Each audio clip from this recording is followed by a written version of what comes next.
Vernos como nos ven. Entre mis recuerdos personales de las escuelas de los ataques del 11 de septiembre y de las secuelas, tengo presente el recuerdo de un programa de radio en el que se pedía a periodistas y editores de todo el mundo que hicieran una declaración breve sobre los eventos de ese día. Como era de esperarse, la mayoría de los que respondieron condenaron a los terroristas por la matanza de inocentes. Y con justa razón, me produje una impresión particular la respuesta del editor de un periódico de Pakistán, cuyo nombre se me escapa, que a la condena general añadió un comentario inesperado, textual: es sumamente importante que Estados Unidos entienda el impacto que tienen sus acciones en el resto del mundo. Le dijo a su audiencia norteamericana.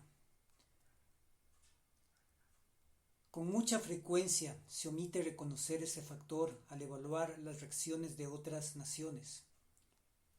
Por supuesto, su llamado fue totalmente ignorado en Estados Unidos hasta el día de hoy. La gran mayoría de mis compatriotas creen que los ataques del 11 de septiembre emergieron de un vacío político y no fueron más que los actos de un grupo de hombres enloquecidos o malvados. La política exterior de los Estados Unidos aparentemente no jugó papel alguno en los sucesos. Varios años después me topé con otro comentario pakistaní relacionado con lo acontecido de ese día, de un talante muy distinto. El fundamentalista reticente del escritor pakistaní Mohsin Hamid podría entenderse como una extensa reflexión sobre las observaciones de aquel editor. No es que vaya a ser más efectiva para despertar al pueblo americano que los comentarios al 11 de septiembre, pero el brillo de esta novela sin duda justifica el intento. De hecho, me sentí atrapado desde el párrafo inicial y leí el libro en una sentada. Está escrito con una prosa límpida, con una naturalidad que es a la vez sutil y seductora. Adopta la forma de un monólogo pronunciado en un café de Lahore, mediante el cual Changues, el narrador, le cuenta a su oyente que aparentemente pertenece a la CIA, la historia de su vida hasta esta fecha. Fue un estudiante destacado que ganó una beca para la Universidad de Princeton, en donde se graduó con honores. Posteriormente consiguió un trabajo de analista en una prestigiosa compañía basada en Nueva York, llamada Underwood Samson and Company.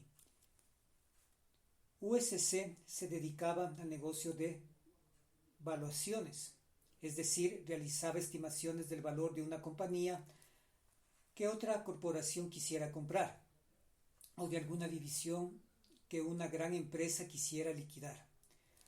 Con frecuencia las vidas de varios trabajadores quedaban destruidas por las valoraciones o valuaciones que él hacía.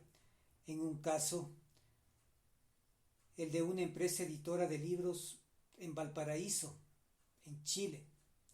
El objetivo era eliminar la sección encargada de la literatura de calidad para concentrarse en la venta de libros que tuvieran únicamente un valor comercial. En un principio, Changues queda deslumbrado por su trabajo bien pagado, por sus elegantes departamentos en Manhattan y por el prestigio derivado de sus relaciones empresariales. Se conduce de acuerdo a las normas de la compañía, de concentrarse en lo esencial, es decir, en el valor monetario de las cosas. El contexto social y político en el que se sitúa su trabajo no es algo de su incumbencia. Todo esto, sin embargo, empieza a cambiar después de los ataques del 11 de septiembre. La respuesta de los Estados Unidos y la subsecuente invasión de Afganistán, una nación musulmana que colinda con su patria, ineluctablemente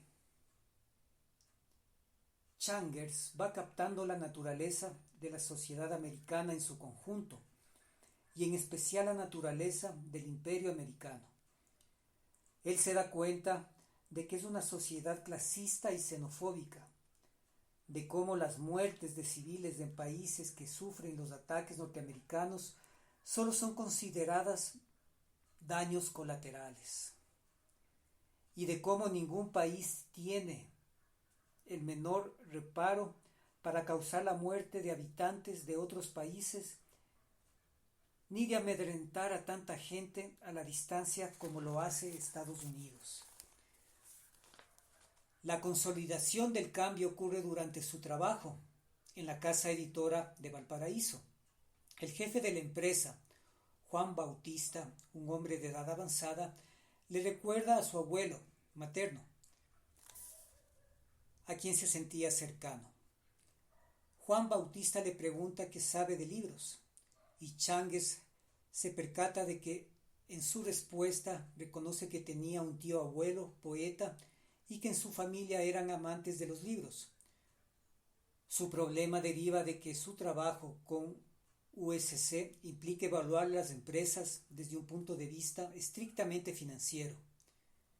El mundo del conocimiento no podría importar menos. Sintiendo el conflicto interno de Changues, Juan Bautista lo invita a cenar y le habla de los genizarros,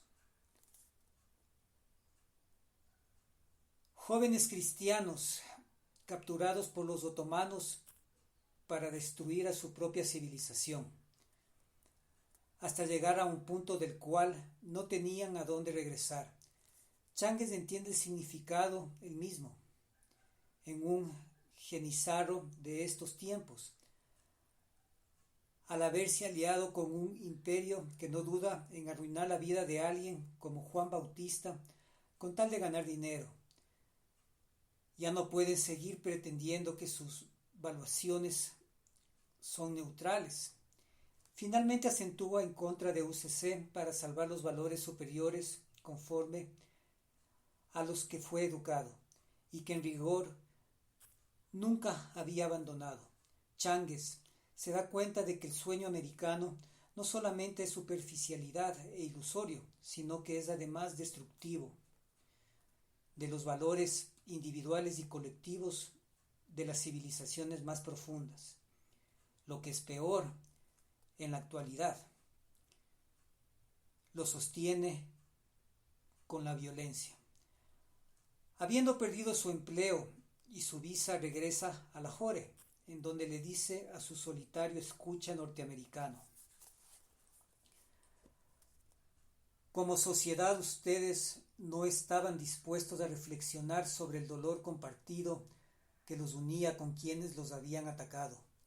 Se refugiaron en mitos de la propia diferencia, en una supuesta superioridad, y desplegaron estas creencias en el escenario del mundo, de tal modo que el planeta entero se vio sacudido y pagó las consecuencias de sus berrinches. Había que detener a un país así, ya no solo por el beneficio del resto de la humanidad, sino también por la de ustedes mismos.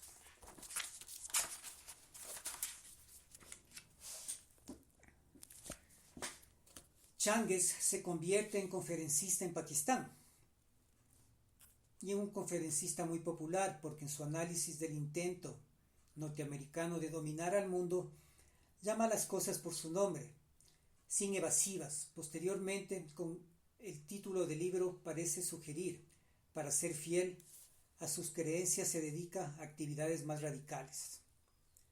Con excepto de este último cambio que le da un giro final y ambiguo, es difícil no percibir la narración como un relato autobiográfico.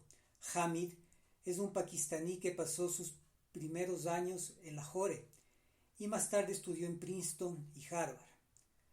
Aunque su prosa es fluida y sin estridencias, es difícil ocultar sus sentimientos hacia el papel que desempeña Estados Unidos en el mundo. Aquí hay mucho material del que los americanos podrían aprender si solamente fueran capaces de verse como otros los ven. Porque en definitiva existe una relación entre el macrocosmos y el microcosmos, tal como se comporta el gobierno norteamericano. Lo hacen sus ciudadanos y difícilmente se trata de un accidente. Por ejemplo, en un viaje de vacaciones por Grecia, acompañado de un grupo de norteamericanos, el narrador dice que en un cierto momento se descubrió preguntándose: ¿por qué capricho de la historia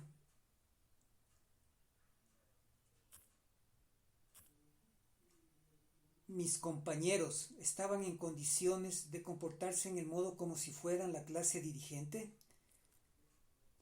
Buena pregunta, y muy vinculada con los objetivos imperialistas y la política exterior de los Estados Unidos desde el fin de la Segunda Guerra Mundial.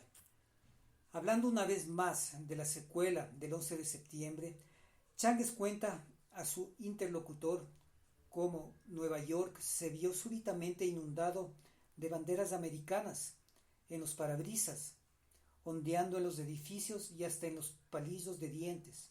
Todas parecían anunciar: somos Estados Unidos, la civilización más poderosa que el mundo jamás ha conocido.